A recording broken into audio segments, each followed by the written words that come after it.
rivoyat qilishlaricha odamzod dunyoga kelganda jumlai jonzotlarga umr tarqatilayotganda odamzodga 25 yil umr ajratilgan ekan.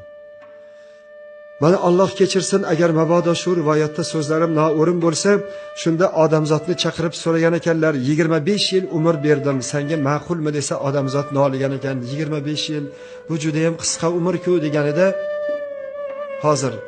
hozir bir amallarimiz deb odamzod hayvonlarga murojaat qilib,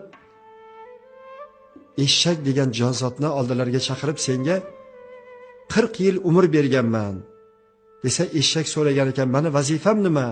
Sani vazifang odamzodni uyda xizmatini qilasan, og'ir yuklarni tashiysan, molxonada yotasan, yemak bersa yeysan, ichmakka bersa ichasan, uydagi halol luqma bo'lgan sigirlardan, ho'kizlardan, qo'ylardan ortib qolgan ovqatlarni oldinga tashlasa yeysan desa, eshak degan hayvon nola qilgan ekan, yo'q, bunaqa azobli umr menga kerak emas.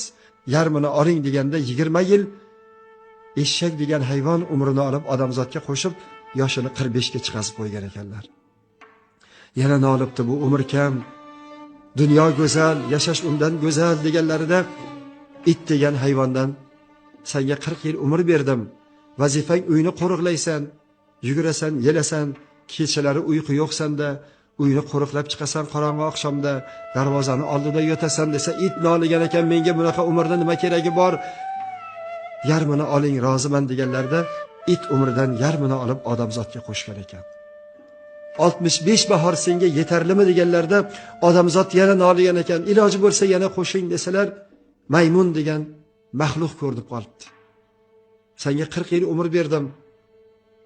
Vazifang daraxtdan daraxtga sakraysan, odamlarga tomosha ko'rsatasan, masxara bo'lasan deganlarda maymun dod devorgan ekan, yo'q, bunaqa hayot kerak emas, umrimni yarmini oling desalar, maymun umrini yarmini olib odamzodga qo'shib keyin aytgan ekanlar, ey inson, 20 yoshinggacha o'zing uchun yashasang, 23 yoshlaringda uylansang, shirin shakar farzand ko'rganingda 26 yoshingdan senga eshakning hayoti boshlanar ekan.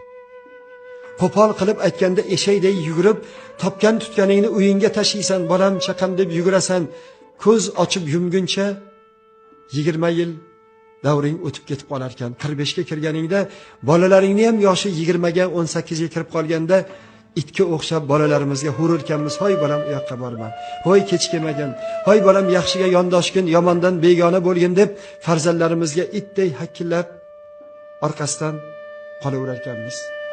Mana yoshimiz 65 ga kirganda farzandlarimizga insof va tavfiq bersa, rohat farog'atda, agar farzandimiz noqobil bo'lsa, maymun misol masxara bo'lib yasharkanmiz.